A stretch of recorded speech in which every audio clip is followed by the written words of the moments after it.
Surprise visit પર નીકળેલા chairman રસોડાની વિભાગની તપાસ કરી હતી।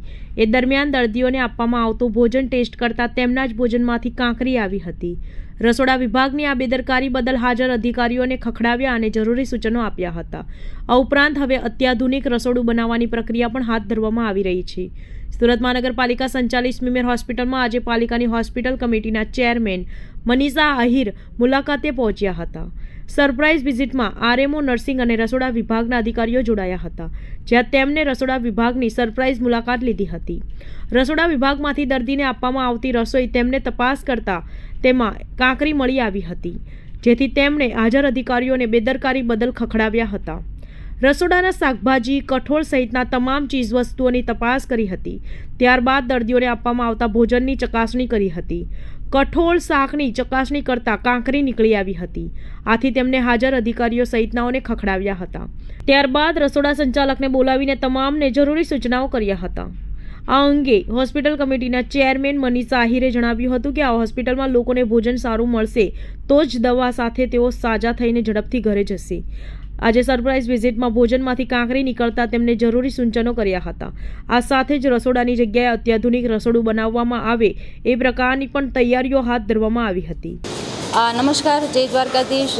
હોસ્પિટલ સમિતિની મારી જવાબદારી છે, એટલે મારી ફરજમાં આવે કે મારી હોસ્પિટલની અંદર જે મહા મહેનતથી શાસક પક્ષ પદાધિકારીઓ દ્વારા અને લોકોની મહેનતથી જે આ હોસ્પિટલ ઊભી થઈ છે, અને આદરણીય આપણા વડાપ્રધાનજી જેનો આગ્રહ છે કે છેવાડાના લોકો સુધી આરોગ્યલક્ષી સેવા પહોંચવી જોઈએ, સ્મીમેર એના માટે બેસ્ટ છે અને આશીર્વાદ સમાન છે। ત્યારે આ હોસ્પિટલમાં એડમિટ થતા દર્દીઓને પણ પૌષ્ટિક આહાર મળે એ માટે આજે મેં સ્મીમેર હોસ્પિટલમાં ચાલતા અમારા કિચનની વિઝિટ કરી હતી, કે જ્યાંથી દર્દીઓને 3 થી 4 ટાઈમ ભોજન મળે છે। ડેઈલીના 30 રૂપિયા હોય છે ને, એની અંદર એને 3 થી 4 ટાઈમ ભોજન મળતું હોય છે। તો આજે મેં વિઝિટ કરી તો એમાં એક લીલું સબ્જી હતું, એક મિક્સ કઠોળ, સબ્જી, રોટી, દાળ, ભાત, શાક, રોટલી અને સેલેડ, આની વિઝિટ કરી અને મેં ટેસ્ટ પણ કર્યો।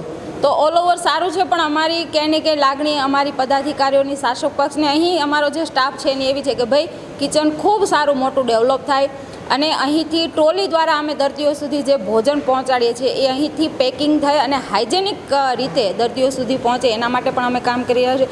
ખૂબ સારું અહીંયા કોલ્ડ સ્ટોરેજ બને કે જેની અંદર અમારું અનાજ, કઠોળ, શાકભાજી સચવાઈ રહે, આના માટેની પણ અમારી તૈયારી છે અને ખૂબ સારું એક 3 સ્ટાર 5 સ્ટાર જેવું કિચન બને। અને જાણીએ છીએ કે જે દવા જેટલી અગત્યની છે એટલું પણ આહાર પણ જરૂરી છે, એટલે આહારનું પણ પૂરતી કાળજી લેવાય છે, પણ વિશેષ કાળજી લઈ અને ઝડપથી દર્દી સાજો થાય એના માટે અમે ખૂબ સરસ કામગીરી કરી રહ્યા છીએ કે ઝડપથી હાઇજેનિક અમારું કિચન બને, પ્લેટથી માંડીને ખૂબ સારું સેફ હોય, એમાં ટીમ હોય, ડૉક્ટર હોય, ડાયટિશિયન હોય, ન્યુટ્રિશિયન હોય, આવું અમે કામ કરીએ છીએ, જેનો ઝડપથી અહીં એડમિટ દર્દીઓને લાભ મળશે। હાલમાં જે મેં વિઝિટ કરી છે, નાના મોટા અમુક મારા ધ્યાન પર મુદ્દાઓ પણ આવ્યા છે, એ ઝડપથી એનો સુધારો થાય એની પણ મેં સ્ટાફને સૂચના આપી છે। એટલે ક્યાંય ને ક્યાંય આશા છે કે જે આદરણીય વડાપ્રધાન અને અમારા પ્રદેશ અધ્યક્ષ જે આરોગ્યલક્ષી સેવા દર્દીઓ અને છેવાડાના લોકો સુધી પહોંચે એનામાં અમે ઝડપથી સફળ થાય અને થઈ જ રહ્યા છે, પણ ખૂબ આધુનિક સુવિધા મળે એના માટે અમે ઝડપથી કામ કરીએ।